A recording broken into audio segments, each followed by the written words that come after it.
Good afternoon and welcome back to the Afternoon Agenda with me, Alex Phillips, here on GB News. Now, we've been talking lobbying. Nepotism, chummery and cronyism exist in all industries. Try as you may, the "it's who you know, not what you know" mantra will always exist. Yet when it comes to those whose hands are on the tiller of the good ship Great Britain, what then? When the influence percolates down to decisions that affect all of us and our country's future. Golden handshakes, brown envelopes, secret WhatsApps and dodgy donations. Politics has been suffused with scandals since time immemorial. I doubt a single nation could be declared corruption-free. But when it comes to our own moral compass, are we a driving force for good, or are we on the back seat of the bus with the bad boys? Well, let's restart this debate by speaking to Twinn, a former Conservative MP who now works in lobbying. Ian, thank you so much for coming in. Demystify this industry a bit for us. I mean, is it a case of lots of whining and dining and I scratch your back, you scratch mine? Or is it actually a rather corporate and dull experience of many meetings and note-taking and... Well, there's a bit of each, but it's not whining and dining anymore. And that's very old school. When I was a Member of Parliament in the 80s and 90s, whining and dining went on all the time. I spent nearly 20 years in the advertising industry as Public Affairs Director. I'm retired now, I should say, so anything I say is me. And that declined. And did it become corporate and boring? No, I don't think so, because essentially what we're doing is you're saying we've got some ideas about what the law should be or how the law should operate, and we want civil servants or ministers or members of parliament to understand what the impact, in this case it would have been on advertising, but it could have been on anything. It might have been on animal welfare if I worked for an NGO. And in all my experience, both in Brussels and in Westminster, it's about the need for ministers to have information, alternative information. Are the cultures different between Brussels and Westminster? That's what personally fascinates me, because I sat as an MEP in the European Parliament, albeit relatively briefly. And I think also I didn't get my door knocked as often as perhaps some of the others because, well, I wanted out. I didn't believe in the system, so why would you come to me and ask me to help change laws? But my impression of the culture there was very much whining and dining and events and, you know, a huge raft of corporate lobbyists with lots of backroom deals with unelected commissioners. My experience of the environment there wasn't necessarily a positive one. Well, it was interesting. I mean, I'm obviously, from the advertising industry point of view, I had my input. I was also a Conservative MEP for 1 year when Lord Bethell retired, and I took the rest of his mandate. And I took some legislation through, so I was lobbied. And it was all useful stuff. In fact, a lot of the stuff people were lobbying on was stuff that I eventually turned into amendments because I didn't like what the Commission had produced. And so we were able to talk it through and get changes done. And that was really helpful to me, sitting there, being responsible for taking amendments through European Parliament. My experience of European Parliament, I mean, I agree with the whining and dining. It's a little bit closed shop. You're either in Strasbourg or you're in Brussels. You're away from home. And there is whining and dining that does go on, although not in my experience very much of it. But there we are. That's life. It seemed to be a very open environment. So if I, talking about the advertising industry and consumer affairs, for instance, if I had something to say, then Commission officials and MEPs would be willing to see me. But if I went in and just wanted to blag it, giving us a straight party line without any useful information, I don't think I'd be seen again. So there's a harsh judgment made. Yeah, in terms of big business and the influence that big business has on various legislatures, be it formerly in the EU when we were part of it and now in the UK. I mean, especially, we're going to be doing a programme tomorrow looking at the big food industry, which has an enormous amount of influence. Do you think that sometimes big business has too much say over the laws that are written, that the lobbyists perhaps have a little bit too much influence? No, I don't. I mean, I think that's for ministers and civil servants to say, no, this is our government policy and this is what we're going to stick to.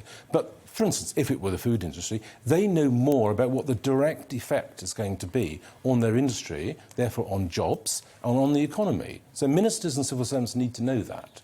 It's up to ministers and civil servants to accept it or reject that advice, but to cut yourself off from it means you are going to make mistakes. Have you encountered any nefarious acts or slightly dodgy behaviours during your entire career? No, no one's given me a brown envelope, sadly. Well, they've both given me a brown envelope with lots and lots of paper in it, and unfortunately not legal currency, they're giving you information you might want to read. Honestly, I think it's relatively clean. I think there is an issue, and that is that registered lobbyists through lobbying firms have to register and say who they're seeing. But NGOs, law firms in the city, who have a lot of lobbyists within them, don't have to register. Now, I think, and accountancy firms too are doing it as well now. So I think there does need to be a lot more transparency. We do need to change the rules so that we've got everyone who wants to see a minister or senior civil servants about policy have to say they are doing it.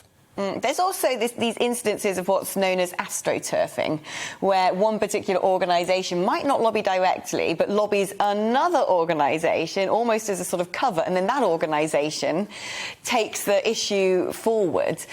Does that sort of wheeler dealing almost of influence concern you, or is that just, you know, realpolitik? Well, the only way I could see that in my own experience happening would be where businesses talk directly to trade associations and representative bodies who then front up their point of view.